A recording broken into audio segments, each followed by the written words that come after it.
कहते हैं सदियों पहले एक विशाल राज्य था जिसका नाम था अमरगढ़। चारों ओर फैले ऊंचे पहाड़, गहरी नदियां और हरे भरे जंगल इस राज्य की शोभा बढ़ाते थे। इस राज्य का राजा था राजा वीरेंद्र सिंह, जिसकी एक ही संतान थी, उसकी सुंदर, कोमल और नाजुक बेटी राजकुमारी राधिका।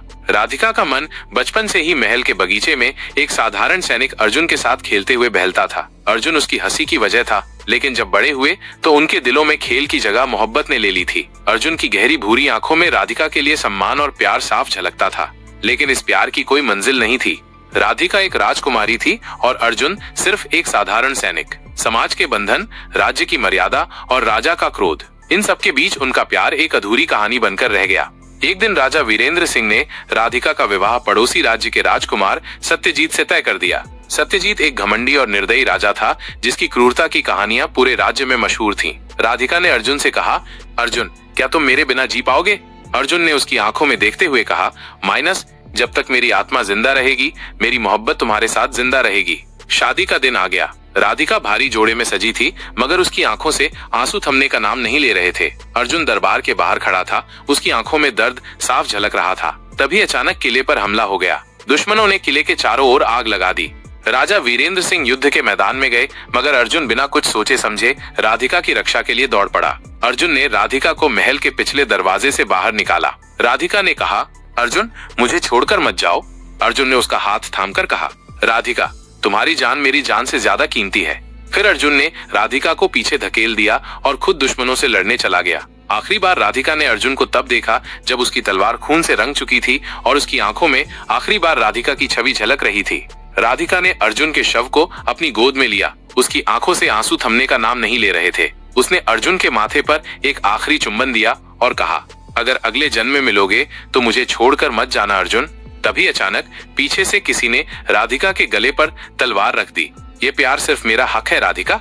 राधिका ने पलटकर देखा, वो सत्यजीत था। उसकी आंखों में पागलपन झलक रहा था। सत्यजीत ने अर्जुन की ओर इशारा करके कहा, अगर मैं तुम्हें नहीं पा सकता तो कोई और भी नहीं पा सकता। राधिका ने सत्यजीत की आंखों में गुस्से और नफरत को देखा। सत्यजीत ने गुस्से में तलवार उठाई और अर्जुन के शव की ओर बढ़ा। अगर ये मरा है तो इसकी आत्मा भी नहीं बचेगी। राधिका ने चीखते हुए कहा, नहीं। राधिका ने सत्यजीत के सामने खड़ी होकर कहा, तुम अर्जुन के शव को हाथ नहीं लगा सकते। सत्यजीत ने गुस्से में तलवार उठाई और तभी राधिका ने सत्यजीत के हाथ से तलवार छीन ली और खुद के सीने में उतार ली। अगर अर्जुन मेरा नहीं हो सकता तो मैं भी किसी की नहीं हो सकती। राधिका ने आखिरी सांस लेते हुए अर्जुन के हाथ को पकड़ा और कहा, अब हम सदा के लिए साथ हैं अर्जुन। राधिका ने अर्जुन के सीने पर सिर रखा और हमेशा के लिए उसकी बाहों में सो गई। कहानी यहीं खत्म नहीं हुई। उस रात के बाद सत्यजीत का व्यवहार बदल गया।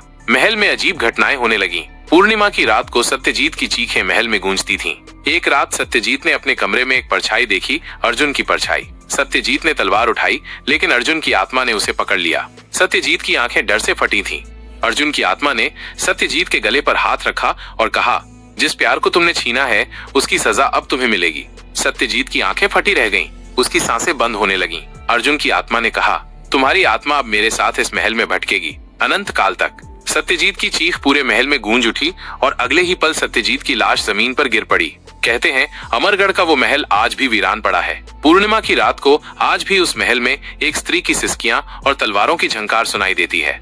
कोई कहता है कि वो राधिका की आत्मा है जो अर्जुन को ढूंढ रही है। कोई कहता है कि अर्जुन की आत्मा आज भी उसकी रक्षा कर रही है। लेकिन हर पूर्णिमा की रात को सत्यजीत की चीखें अब भी महल के दरवाजे पर सुनाई देती हैं। सच्चा प्यार कभी मरता नहीं, लेकिन अधूरी मोहब्बत कभी चैन से सोने नहीं देती।